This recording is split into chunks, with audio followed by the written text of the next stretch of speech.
Hi బంగారాలు, welcome to Srimathi Kumari Telugu audio stories. Subscribe చేసుకునే వారు ఉంటే చేసుకోండి.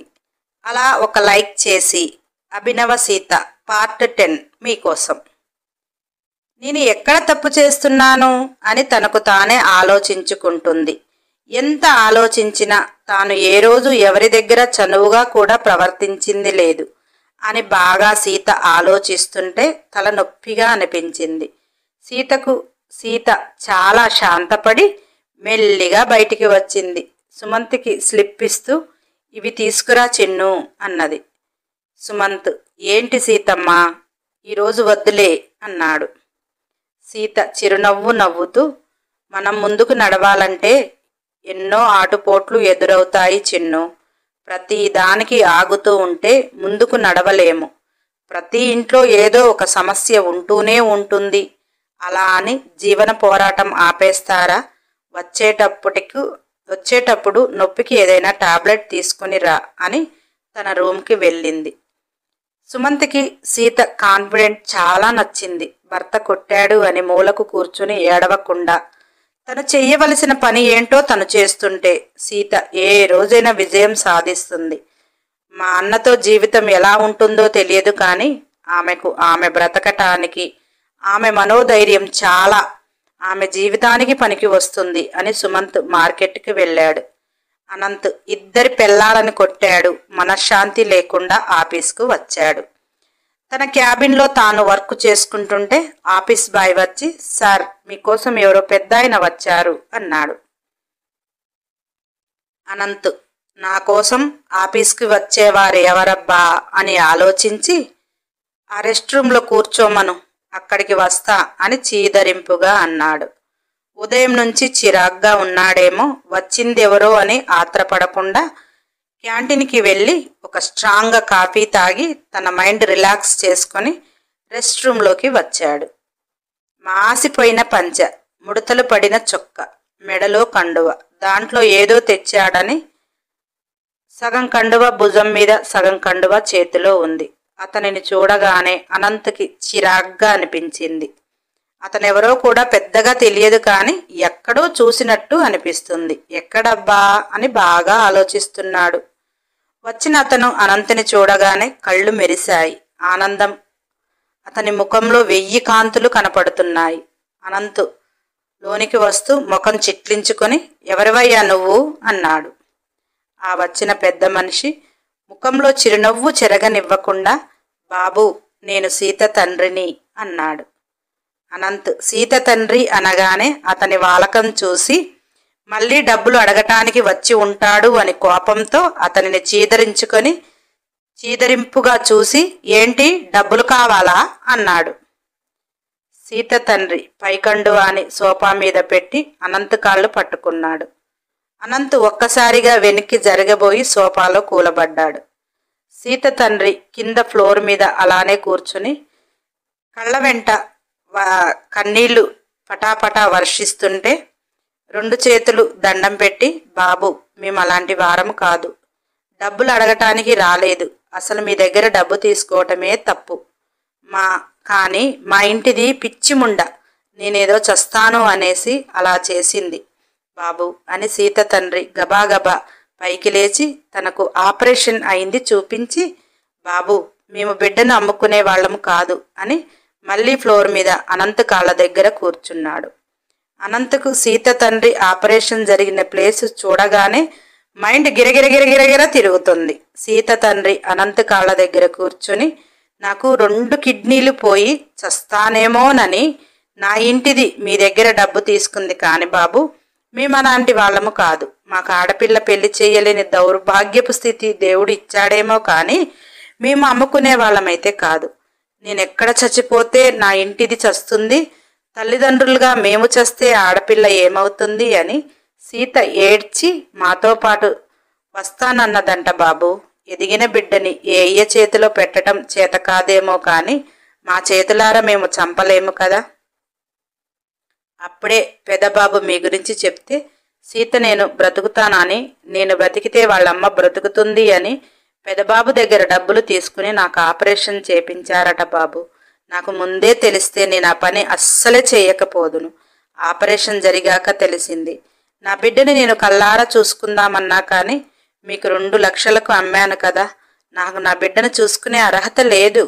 మీకు డబ్బు ముట్ట చెప్పేదాకా నా బిడ్డను చూసుకోలేను అని పక్కన కండువాలో ఉన్న 1,00,000 రూపాయలు అనంత చేతిలో పెట్టి సీత తండ్రి ఏడుస్తూ, బాబు, మేము మీ కాళ్ళు కడిగి కన్యాదానం చేయలేదు కానీ నా కన్నీళ్లతో చెబుతున్నా అంటూ అనంత పాదాలపై సీత తండ్రి కన్నీళ్లు ఏరులై పారించి అనంత పాదాలు కడిగి, మా తప్పేదైనా ఉంటే మమ్మల్ని శిక్షించండి బాబు, కానీ నా బిడ్డను మాత్రం మీరు మంచిగానే చూసుకుంటారులే. ఎందుకంటే మిమ్మల్ని నేను చిన్నప్పటి నుంచి ఎరుగుదును.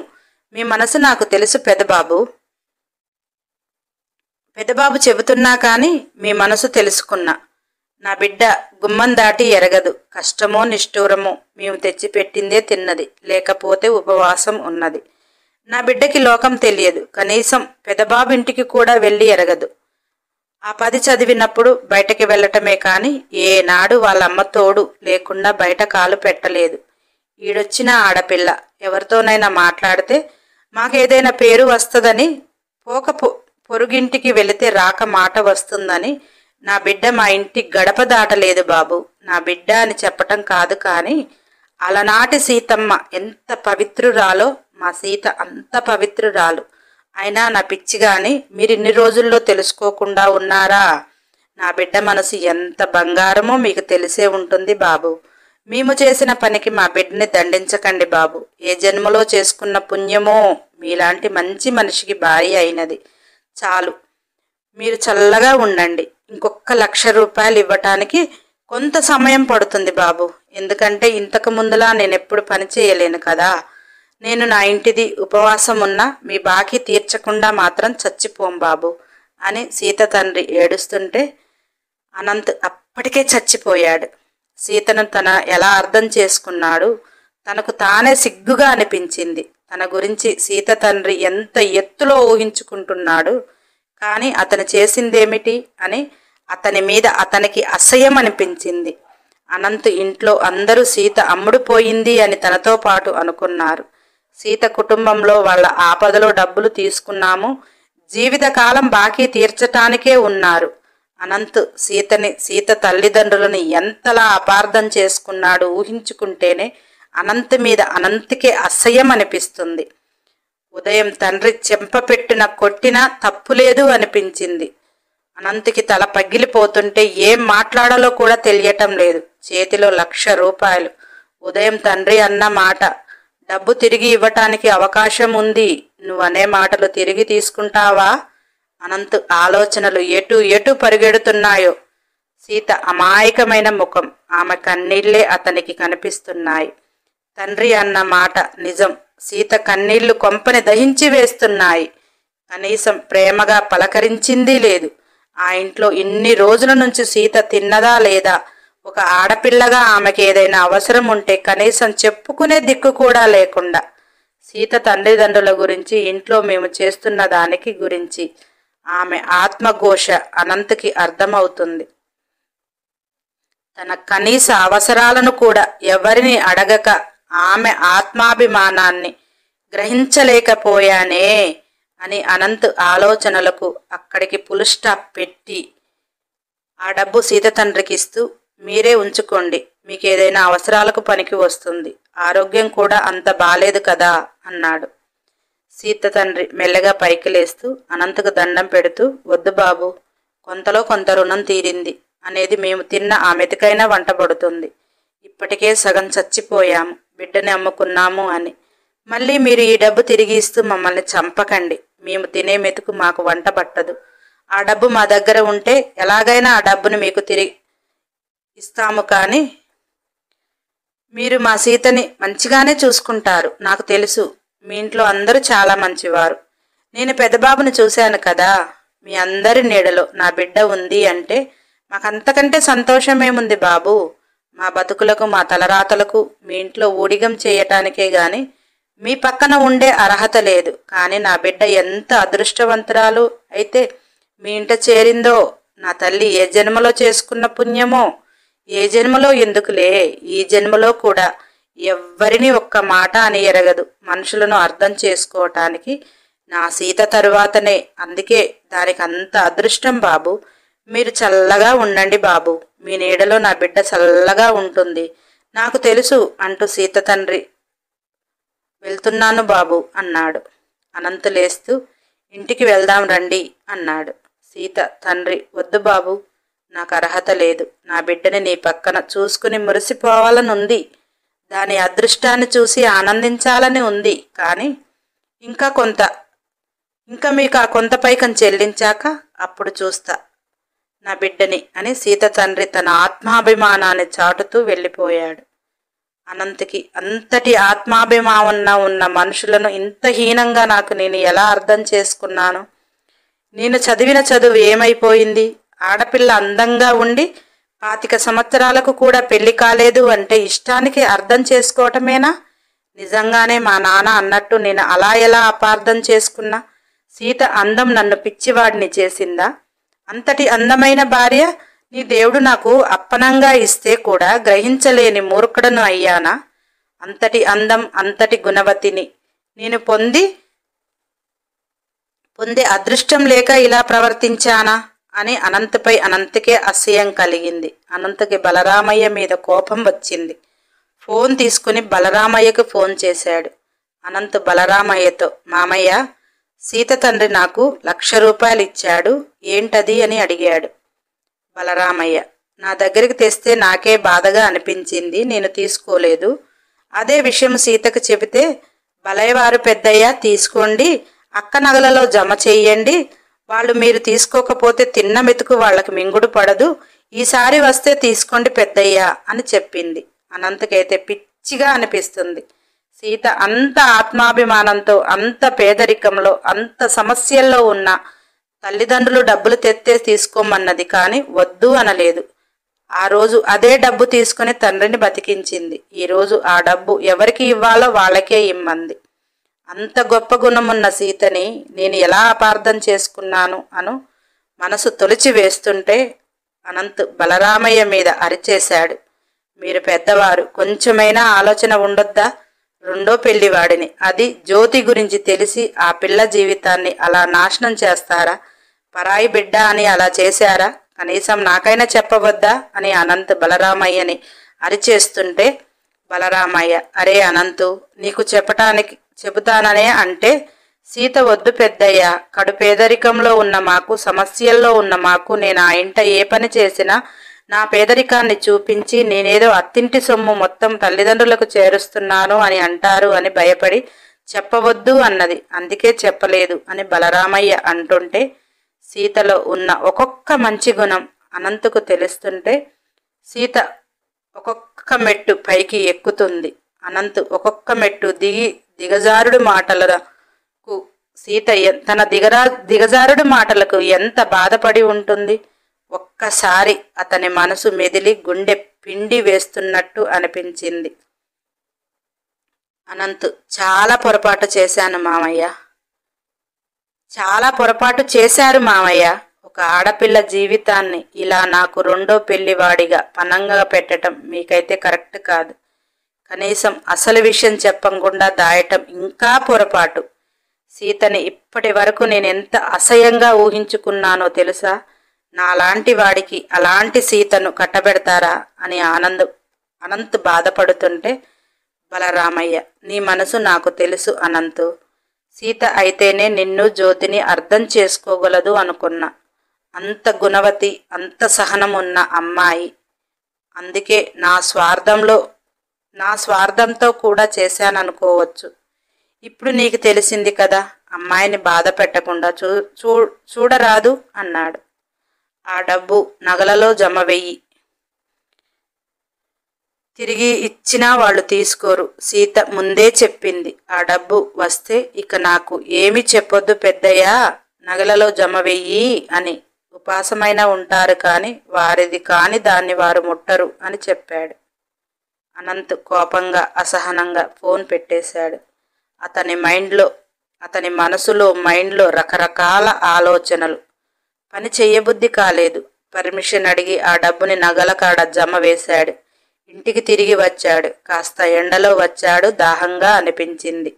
అనంత్ సోఫాలో కూర్చుని సీత కొన్ని మంచినీళ్ళు ఇవ్వు అన్నాడు. సీత సాయంత్రం వంట కోసం కూరగాయలు రెడీ చేస్తుంది. అనంత్ మాట వినిపించింది. కానీ అతను నన్ను ఏ రోజు పిలవంది, ఈరోజు నా భ్రమేమో అనుకుంది. అనంత్ సీత అనగానే సుమంత్ ఆశ్చర్యంగా నోరప్పలించాడు. సుమంత్ తనకు తానే సర్దుకొని, ఓ మామయ్య ఇందాక ఫోన్ చేశాడు కదా, సగం డబ్బు ముట్టింది, అందుకే అబ్బాయి గారు నోట్లో తీపిగా మాటలు వస్తున్నాయేమో, ఇక మిగిలిన డబ్బు ముడితే మనసులో కూడా తీపి మొదలవుతుంది. అక్కడ సుమంత్ అన్నని తప్పుగా ఏమీ అర్థం చేసుకోలేదు. ఇన్ని రోజులు సీత గురించి అన్నకు తెలియదు అని. ఇప్పుడు సీత గుణం తెలిసింది కనుక ఇక అన్న ప్రేమ మొదలవుతుంది అని మురిసిపోయి, సీత మంచినీళ్ళు తెచ్చేటప్పుడు హాల్లో ఉంటే బాగుండదు అనుకొని సుమంత్ లేస్తూ, ఓ సీతమ్మ, మీ ఆయన ఎండలో పడి వచ్చాడు, మంచినీళ్ళు తెమ్మని అన్నాడు, అది భ్రమ కాదు నిజమే అనుకుంటూ నవ్వుకుంటూ వెళ్ళాడు. సీతకి సుమంత్ చెప్పాక అర్థమైంది, ఇందాక పిలిచింది తన భర్త అని. చేసే పని అక్కడ పెట్టి చేతులు కడుక్కొని ఫ్రిడ్జ్లో బాటిల్ తెచ్చి అనంత్ మొహం చూడకుండానే బాటిల్ ఇస్తుంటే అనంత్ సీత ముఖంపై దెబ్బని ఏదో పాత క్లాత్తో కట్టినట్టు అనిపించింది. ఎలా తగిలింది అని అడగాలి అని మనసుకు అనిపించింది. దాహం మీద ఉన్నాడేమో బాటిల్ పట్టుకోబోయి సీత చెయ్యి పట్టుకున్నాడు. సీతకి మొదటిసారిగా అనంత్ స్పర్శకి గుండె అలజడి. ఏంటి, ఎప్పుడు తాకనివాడు అని అతని కంట్లోకి చూసింది. అతని కళ్ళు ఆమెను చూడటం లేదు, ఆమె నుదుటిపై దెబ్బని చూస్తున్నాడు అనేసి చెయ్యి వెనకకు లాగబోతే అనంత్ బాటిల్ తీసుకుని గబగబా నీళ్లు తాగుతున్నాడు. సీత వెనుతిరిగి వస్తుంటే ఆ దెబ్బ ఎలా తగిలింది అన్నాడు. సీత ఏం చెప్తుంది, తానే కొట్టాడు. దెబ్బ ఎలా తగిలింది అంటే ఇప్పుడు ఆమె ఏం సమాధానం చెప్తుంది? అందుకే మౌనంగా వంటగదిలోకి వెళ్ళి కాఫీ పెడుతుంది. సావిత్రమ్మ అనంత్ పక్కన కూర్చొని, అదేంట్రా అలా అంటున్నావు, పొద్దున్నే నువ్వే కదా కొట్టావు, ఎంత రక్తం పోయిందో తెలుసా, నాకైతే చాలా భయమేసింది. సీత కొంచెం పసుపు పెట్టుకుని కట్టుకొని తన పని తాను చేసుకుంటుంది. నేనైతే అంత రక్తం పోయినందుకు వారం లెగనేమో అన్నది.